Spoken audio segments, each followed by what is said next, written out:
Bienvenidos al canal de 10 con Ingeniería Estructural. En esta oportunidad tenemos el gusto de presentarles a la magíster ingeniera Silvia Meneses, que nos presentará el tema diseño de base de bombas centrífugas. ¿Ok? La ingeniera es ingeniera civil de la Universidad San Cristóbal.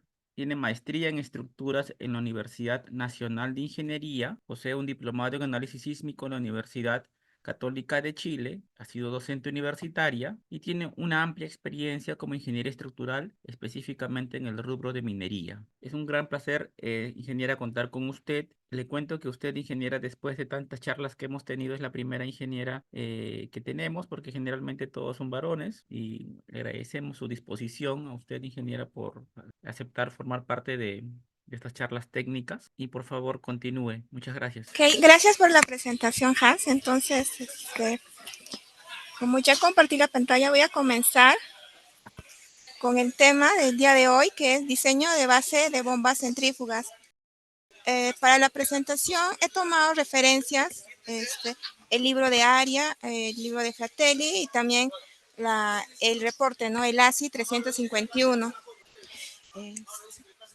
Y hay un ejemplo, al final he realizado, bueno, un modelamiento en el SAP y he tomado las consideraciones del libro de ARIA y no la de LASI, ¿no? Bueno, comencemos. Las maquinarias pesadas, ¿no? Como con masas reciprocantes, rotativas o impacto, requieren sistemas de cimentación, ¿no? Que sean capaces de resistir fuerzas dinámicas inducidas, ¿no? Y las vibraciones resultantes, las cuales al llegar a ser excesivas pueden ocasionar graves daños tanto al equipo, a la base de la cimentación y el personal, ¿no? Que opera dicha maquinaria. Bueno, esta presentación se va a centrar, ¿no? en equipos rotativos, pero quise hacer unas hojas para presentar algunos equipos que también lo desarrolla el ASI, ¿no? Que son los equipos reciprocantes, ¿no? Y los equipos de impacto. ¿Cuál es la característica principal de los equipos reciprocantes? Uno de los más conocidos, pues, es el compresor de gas, ¿no? La característica principal es que posee dos movimientos, ¿no? Movimiento reciprocante y rotativo, ¿no? Es como si podemos ver aquí en la imagen, en la parte superior e inferior es el mismo, ¿no? A lo largo del eje X, ¿no? Se produce un movimiento reciprocante y tomando como centro el cero, pues es el movimiento rotativo. Bien. Luego están los equipos rotativos. Se generan fuerzas de desbalanceo, ya que no coincide el centro de rotación y el centro de masa de la parte que rota. En la imagen se ve claramente, ¿no? Esta es la masa y su centro de masa, y este es el eje de rotación, que no coincide. Entonces ahí es donde se produce una excentricidad y una fuerza centrífuga, ¿no? La cual va a producir vibraciones en la base de los equipos. ¿Y qué nos dice el ASIS sobre estos equipos rotativos? Pues nos dice que estas máquinas, ¿no? Están caracterizadas por los movimientos rotativos. Bueno, lo que vamos a ver es una base de una bomba centrífuga. ¿Qué se les dice bomba centrífuga? Pues es un tipo de bomba hidráulica, ¿no? Que transforma la energía mecánica en energía cinética de presión a un fluido. Es decir, las bombas centrífugas aumentan la velocidad de los fluidos, ¿no? Para que se puedan desplazarse a grandes distancias. La bomba centrífuga, debido a sus características, conforman las clases de bombas que más se utilizan, ¿no? en la industria, ¿no? En la minería, ya que pueden desplazar diferentes tipos de fluidos. Aquí podemos ver un esquema de una bomba centrífuga, ¿no? Donde se muestra los componentes principales, el motor, ¿no? El eje de rotación, la bomba y la entrada, ¿no? Por donde viene el fluido y la salida. podemos obtener más información de bombas centrífugas en el API 610-2004. Aquí vemos un plano del vendor de una bomba donde se muestran sus componentes, ¿no?, principales, ¿no? Está la bomba, el eje de rotación a lo largo del eje X, ¿no?, el motor, la placa base, la placa base, ¿no?, que es donde esta se coloca sobre el grout, ¿no?, y se fija a la base mediante pernos de anclaje. Y esta es una vista transversal, ¿no? Se ve la bomba, ¿no?, el ingreso y la salida, ¿no? Debemos aclarar que el vendor debe suministrar los centros de gravedad y el peso de cada componente, ¿no?, para que así nosotros podamos ubicar, ¿no?, los centros de masa, ¿no?, y también los puntos de aplicación de la carga y hacer nuestro análisis. Bueno, y este es otro tipo, ¿no?, de equipo que menciona el ASI, que es de impacto, ¿no?, y también lo menciona en el libro de ARIA, ¿no? Como su nombre mismo lo dice, ¿no?, es el impacto sobre las bases, sobre su fundación. Bueno, ahora veamos la clasificación según la frecuencia, ¿no?, en los equipos. Esto lo he tomado del libro de Fratelli, la página 331. Pues tenemos máquinas de baja frecuencia en el rango de 0 a 300 revoluciones por minuto. Son equipos o máquinas rotativas de grandes dimensiones, ¿no?, como los molinos de bolas. Luego, en el rango de 3000 a 1000 revoluciones por minuto están las máquinas de media frecuencia, son las máquinas de embolo medianas, turbomáquinas lentas, motores alternativos de compresores, entre otros. En el rango de 1000 a 3000 revoluciones por minuto están las máquinas de alta frecuencia. De 3000 a 10.000 revoluciones por minuto están las máquinas de muy alta frecuencia, ¿no? Estas dos últimas incluyen turbogeneradores, turbinas de vapor, turbomáquinas en general. Bueno, este es un vendor de un molino de bolas. Como vemos, frecuencias pues están en el rango de 0 a 300 revoluciones, ¿no?, por minuto, ¿no? Son máquinas enormes. Bueno, entonces, ¿cómo comenzamos a desarrollar una ingeniería para la cimentación de un equipo vibratorio? Pues primero hacemos un predimensionamiento, ¿no? Este predimensionamiento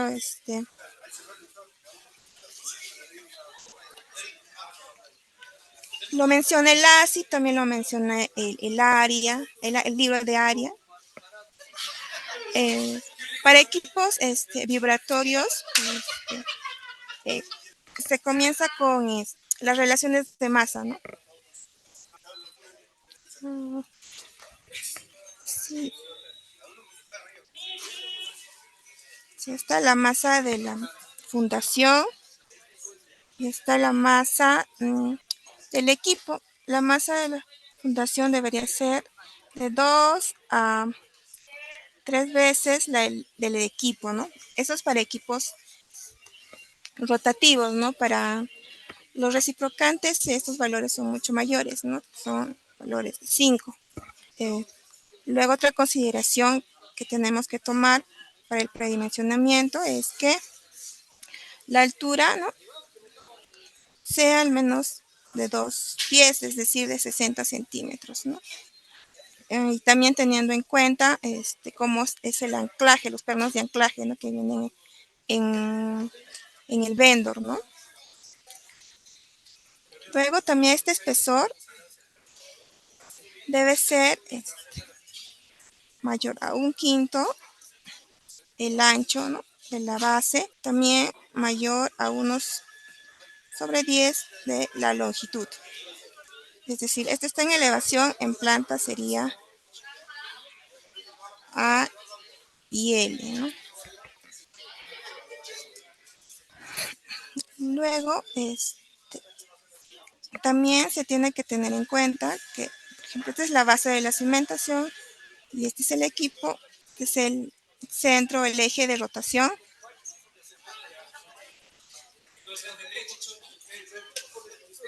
Y este es el ancho.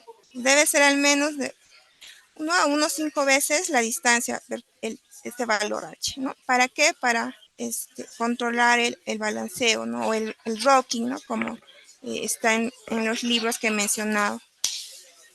Y también en las excentricidades, ¿no? Si nosotros vemos en planta, si ahí está la base de la cimentación y este es el equipo, este es el centro de gravedad de la base y este es el centro de gravedad del equipo en esta dirección, ¿no? Que sea X, esta Y. Esta excentricidad debe ser menor al 5% de la longitud en la dirección de análisis, ¿no? Aquí sería de repente el L y este el A. Entonces sería menor al 5% de la longitud. Luego, otra consideración que tenemos que tener, que luego de considerar el peso de la base, del equipo o de algunos apoyos, la capacidad o el esfuerzo en el suelo tiene que ser menor al 50% de la capacidad admisible, ¿no? Que nos proporciona el estudio de suelos. Bueno, esos son las principales requerimientos, ¿no? Que debe cumplir nuestra base.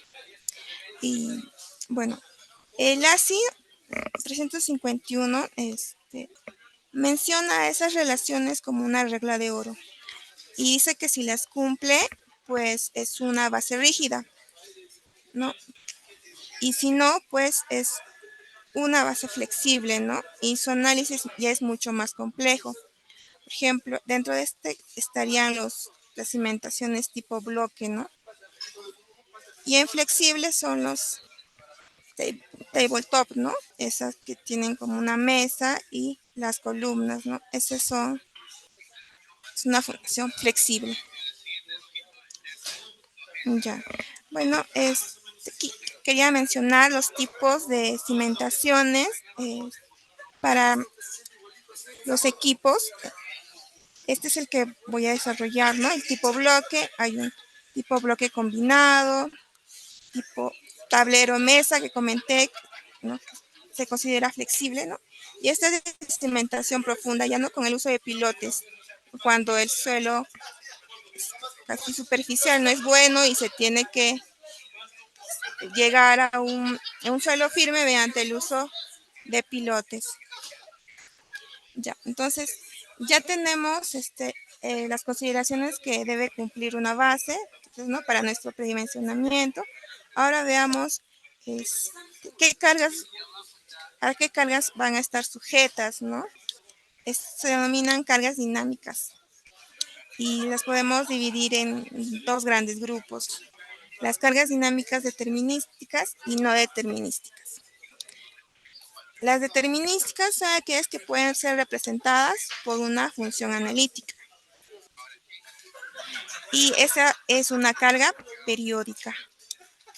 La carga periódica, ¿no? Se representa matemáticamente, ¿no? Con una función periódica, ¿no? Y esta es su representación gráfica, ¿no?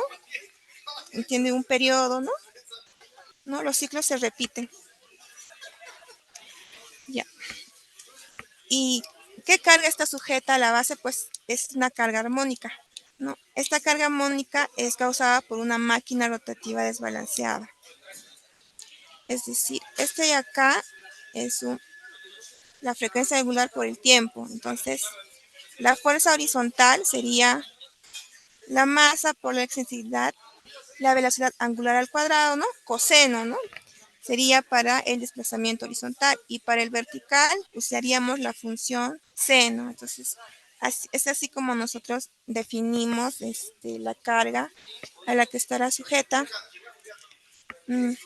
nuestra base, ¿no?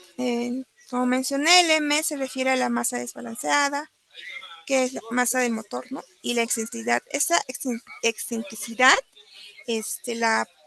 la debe proporcionar el vendor.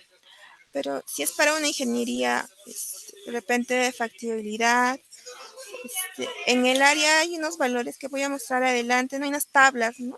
Que son excentricidades a partir de las frecuencias. Ya. Bueno, tenemos la fuerza. Ahora sería conocer las propiedades del suelo. Como comenté, yo realicé un ejemplo en base al libro de área. El libro de área toma un modelo semiespacio elástico, ¿no? Donde las principales propiedades del suelo, pues es el módulo de corte, el número de Poisson. En el número de Poisson lo podemos encontrar en el ASI, ¿no? Nos comenta que es la relación de la deformación transversal y la deformación longitudinal en la dirección de la carga aplicada. Usualmente los valores van de 0.2 a 0.5, ¿no? Y se determina mediante ensayos geofísicos con las velocidades de ondas de corte. Estas pueden ser de corte y de comprensión, ¿no? Y esta es la expresión que nos da el ASI. ¿Y qué pasaría si el reporte geotécnico no nos lo proporciona? Entonces podemos tomar valores de 0.25 a 0.40, ¿no? Para suelos granulares, sin cohesión, libre de drenaje. Y de 0.33 a 0.5 para suelos cohesivos, ¿no? Es decir, impermeables. Y valores de cerca a 0.5 para suelos totalmente saturados, ¿no? Que estén debajo del nivel freático. Y hay una recomendación de tomar un valor de no 0.5, sino 0.48 para la estabilidad numérica, ¿no? Ya, entonces, la otra propiedad importante pues es el módulo de corte dinámico. Esta lo podemos obtener de una curva de esfuerzo de formación de corte, ¿no? Como se puede ver, es la línea negra la más gruesa. El módulo de corte máximo sería, ¿no? La tangente al tramo inicial. En el área también podemos encontrar el eje más como la densidad por la velocidad de corte.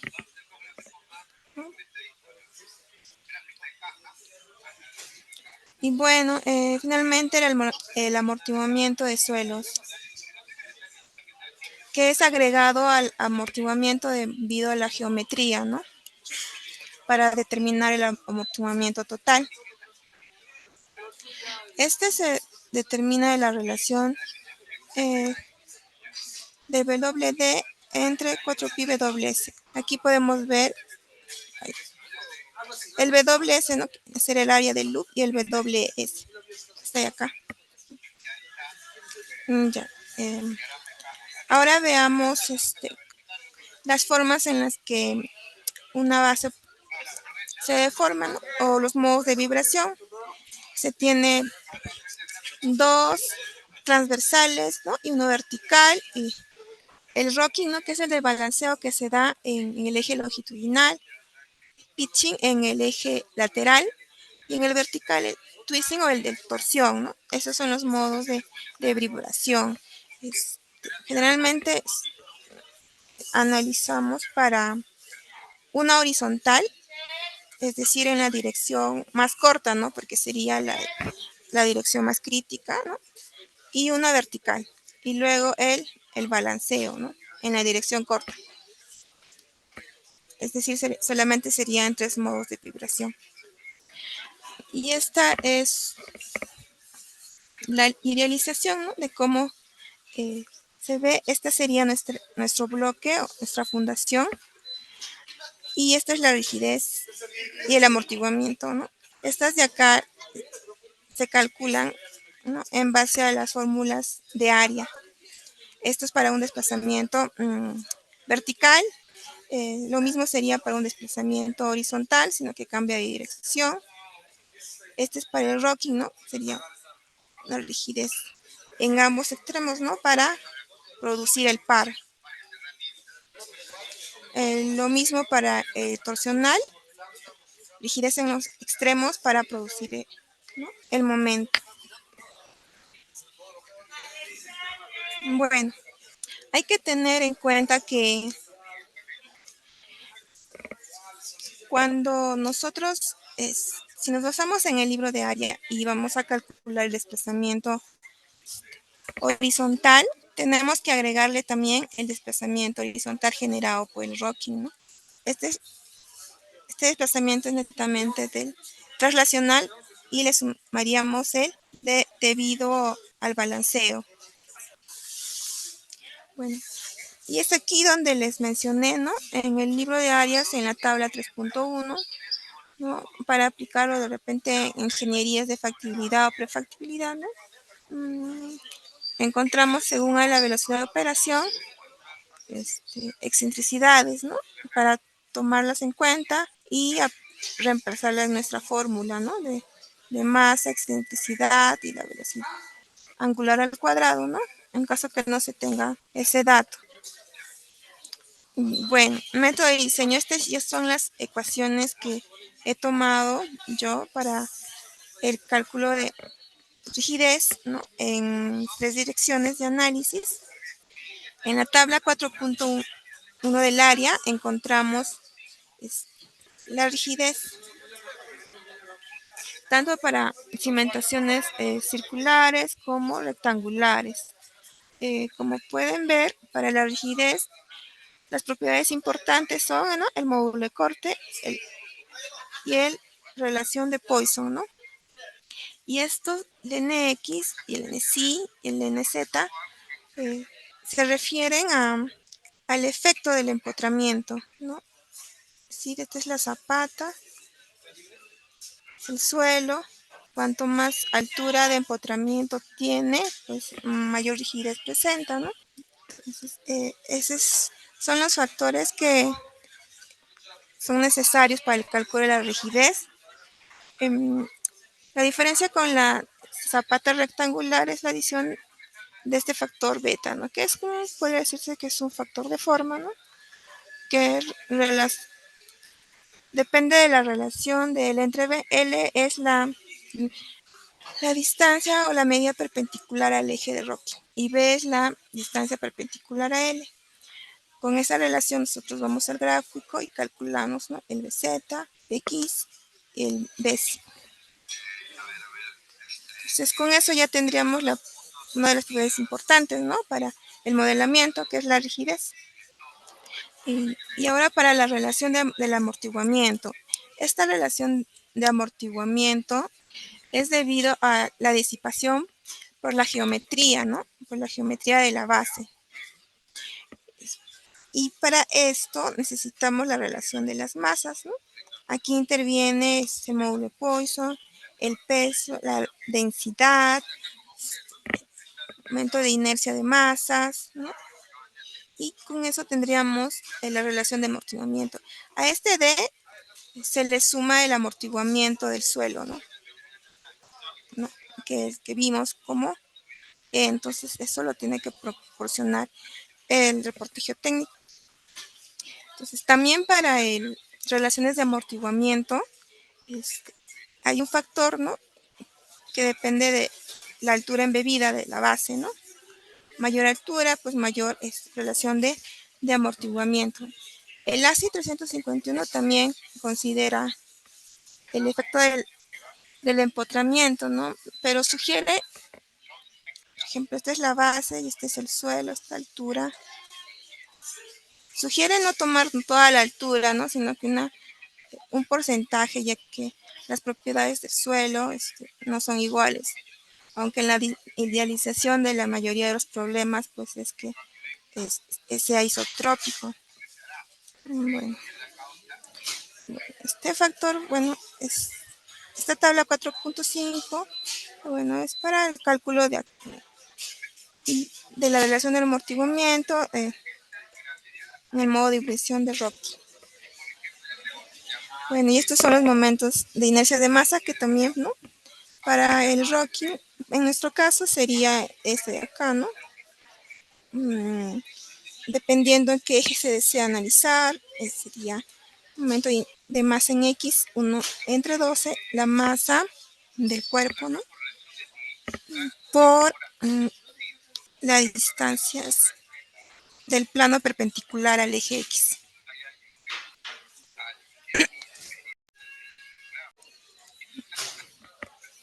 Ya, y bueno, finalmente con los datos, el D obtenido, vamos a determinar el factor de magnificación, que debería ser menor a 1.5, y la resonancia, ¿no? La frecuencia de resonancia, ¿no?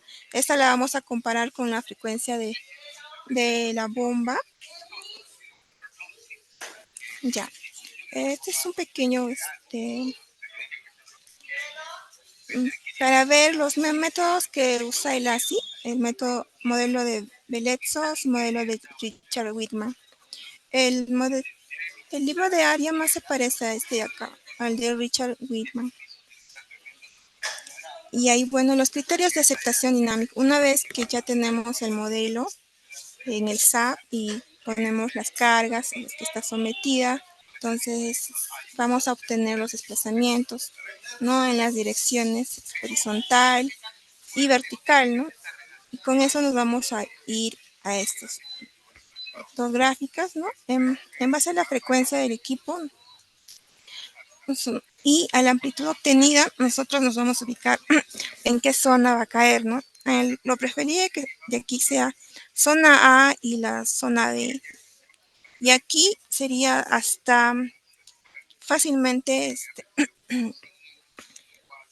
reconocido por personas, ¿no? Hasta aquí. Y los límites de desplazamiento son comúnmente basados en amplitudes medidas en mils, que es un mils equivale a 0.001 inch. Entonces, tenemos que convertir estos desplazamientos, ¿no? Estas unidades para poder utilizar estas dos gráficas. Luego vamos a verificar la resonancia. Esta es la frecuencia de la máquina, la frecuencia de resonancia, ¿no? Tiene que estar tiene que ser aquí, sería así, ¿no? Mayor a 0. Menor a 0.8 de la frecuencia de resonancia y mayor a 1.2 de la frecuencia de resonancia. ¿Y cómo obtenemos la frecuencia de resonancia? Pues la obtenemos de la frecuencia del sistema. Raíz cuadrada de 1 menos 2 del cuadrado. Esto tiene que ver, ¿no? Con relaciones de amortiguamiento. Esta de acá, la frecuencia del sistema, pues la obtenemos del mismo modelo SAP, ¿no? Con los modos de vibración. Bueno, esta es una imagen de una base de equipos vibratorios. Aquí podríamos ver que hay un problema de runoff o de escorrentía. Una recomendación que dice que la altura, ¿no? A partir del terreno natural o de losa al menos sea como 30 centímetros, ¿no? Para evitar esos problemas de runoff o escorrentía. Bueno, entremos al modelo que se ha desarrollado en el SAP. He tomado la base con elementos SOLID, ¿no? El concreto, pues, el FC, en muchos criterios de diseño en el rubro minero, el mínimo es de 280 kilos sobre centímetro cuadrado. Entonces, aquí he modelado, este punto representa la masa del sistema y donde se va a aplicar la fuerza centrífuga. Para este ejemplo, no necesariamente es así. Aquí puede estar el centro de gravedad del sistema y aquí, de repente, ¿no? El punto de aplicación de la fuerza centrífuga, ¿no? Entonces, para este caso, mi fuerza centrífuga, ya teniendo datos de excentricidad, de velocidad angular, de 1460 libras.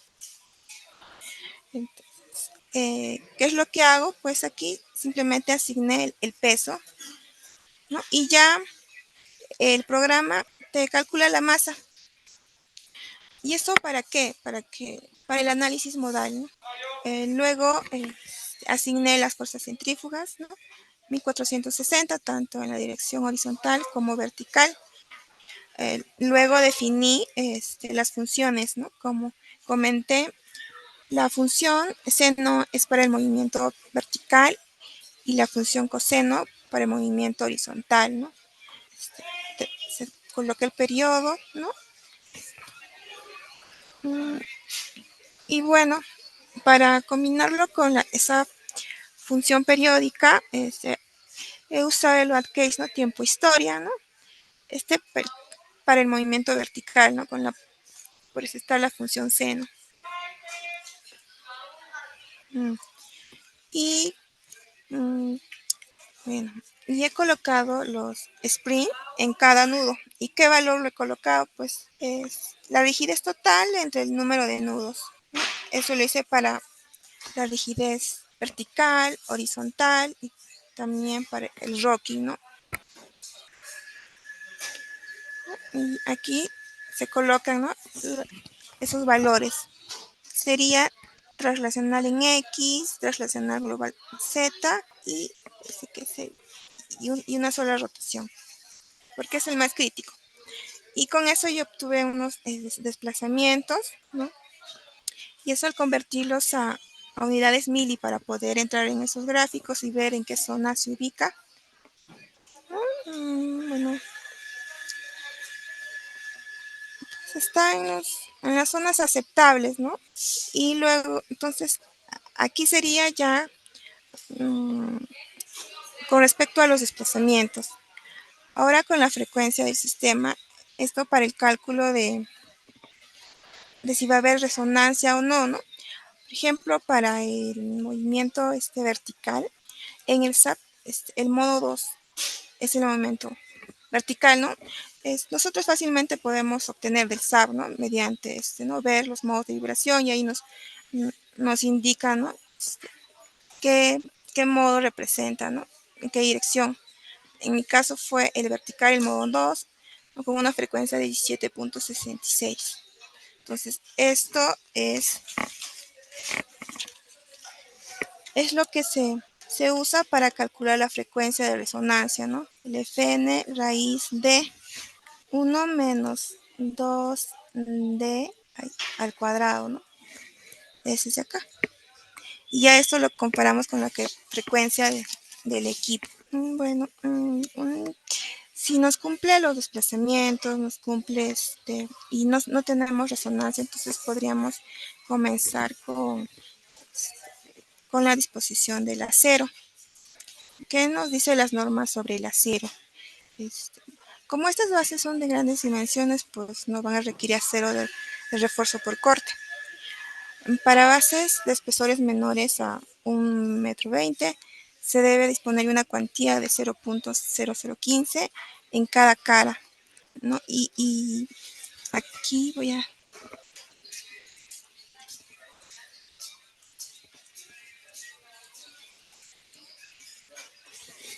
En una cara, pues 1/3 del acero total, no debe ser menos a eso, ni mayor a 2/3 del acero total. Ya, y usualmente para estas clases de equipos, en las bases nos salen un ratio de 50 kilos por metro cúbico. En molinos de bolas inclusive llegan a 80 kilos por metro cúbico. ¿Y qué hacemos para cimentaciones mayores a 1,20 m? Pues hay una fórmula que nos da el ASI, ¿no? Que toma en cuenta el resistencia a tracción del concreto, ¿no? Que para 280 kilos sobre centímetro cuadrado tendríamos 33 kilos sobre centímetro cuadrado, ¿no? La resistencia a tracción. Y el esfuerzo del acero, ¿cuál es el máximo? Es de 4.200, ¿no? Kilos sobre centímetro cuadrado. Y el A viene a ser el refuerzo horizontal, vertical.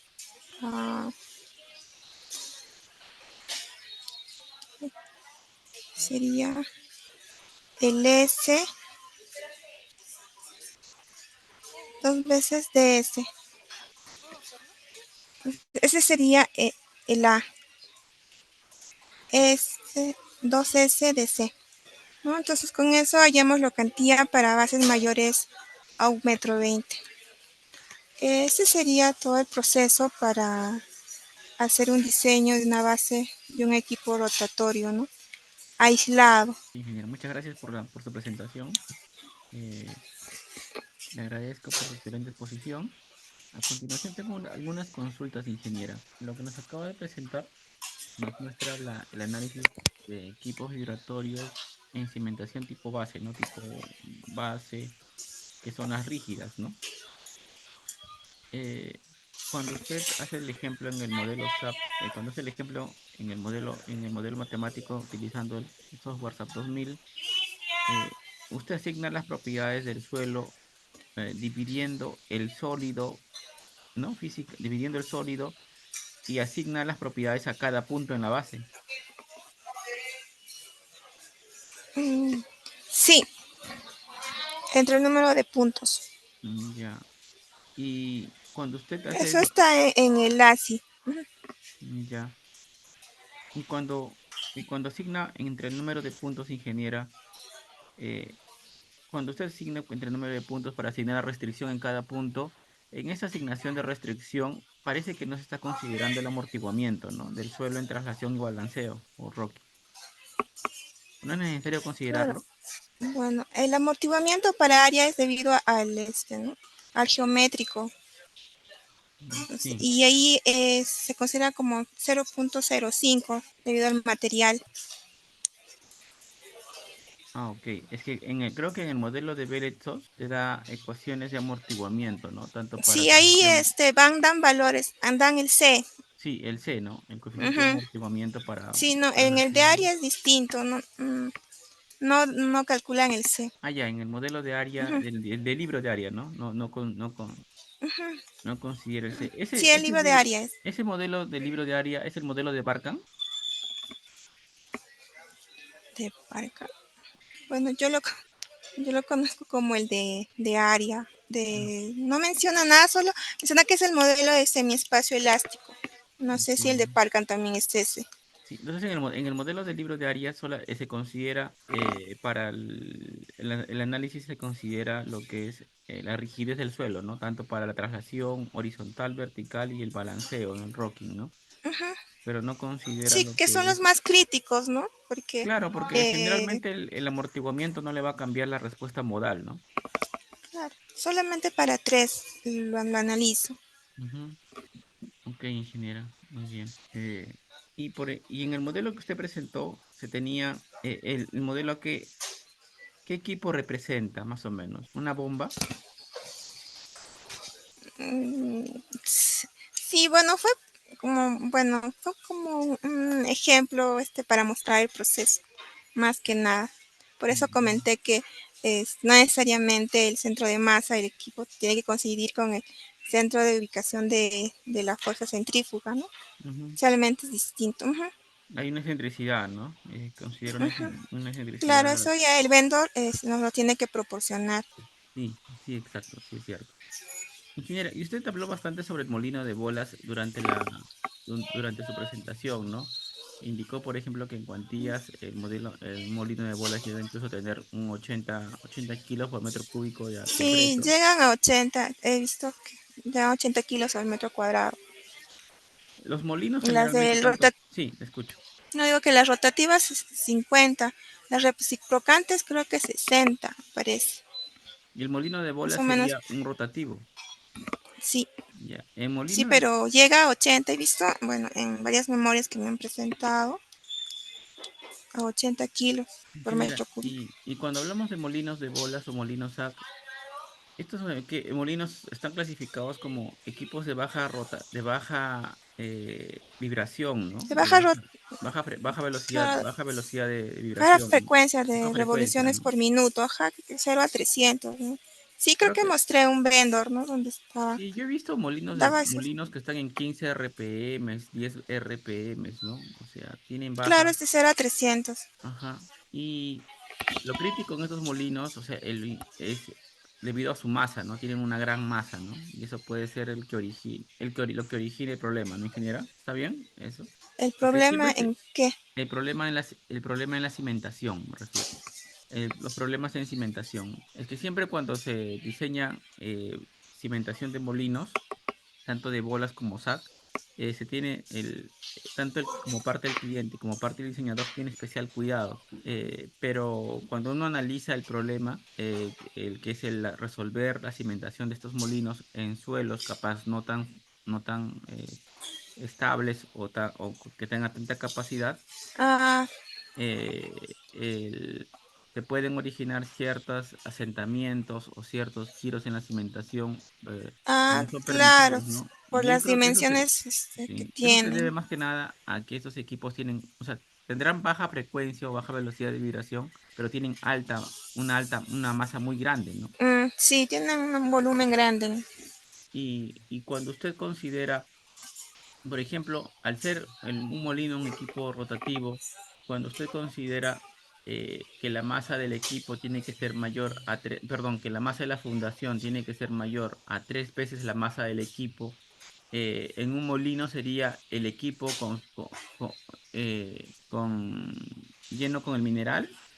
El molino, por ejemplo, el molino Mm, lleno lleno bueno, o en sea, su cilindro. eso es como, es un predimensionamiento lo que nos da esos, no que sea de 3 veces más. Lo que ya cuando modelemos o tengamos ya los desplazamientos, ahí vamos a saber si es que cumple, ¿no?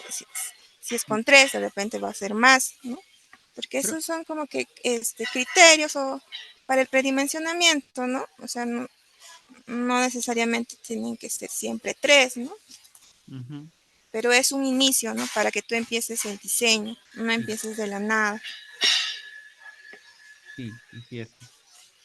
En cualquier equipo, usted mencionó que cualquier equipo vibratorio, que las reglas de juego o las reglas de oro, como usted mencionó, eran que no, por ejemplo, que en capacidad, la presión en el suelo sea, creo que un 50% de la capacidad admisible. Sí, se recomienda que sea menor al 50% de la capacidad admisible. Y en asentamientos, ¿el asentamiento deben ser cero o hay alguna... No, bueno, mm, en el Bueno, asentamiento nos lo da el reporte geotécnico, ¿no? El máximo, dependiendo ujú, del tipo de equipo, de estructura. ujú, ya. Y por ejemplo, en qué casos, ingeniera, se recomendaría hacer una cimentación superficial con tipo base, tipo bloque, y cuándo deberíamos utilizar pilotos? Bueno, serían rellenos no controlados o donde está en nivel freático, ¿no? Porque se recomienda que estas bases no estén, ¿no? O sea, no estén dentro del nivel freático o muy cerca a ellos, ¿no? Ingeniera, muchas gracias por su participación en esta charla. Le agradezco todo el esfuerzo que ha hecho para poder acompañarnos y en modo de agradecimiento y reconocimiento quisiera brindarle este certificado en calidad de expositor de la charla técnica Diseño de bases de bombas centrífugas a la magíster ingeniera Silvia Meneses. Ingeniera, muchas gracias por todo lo que nos ha aportado, por todo el conocimiento que nos ha brindado.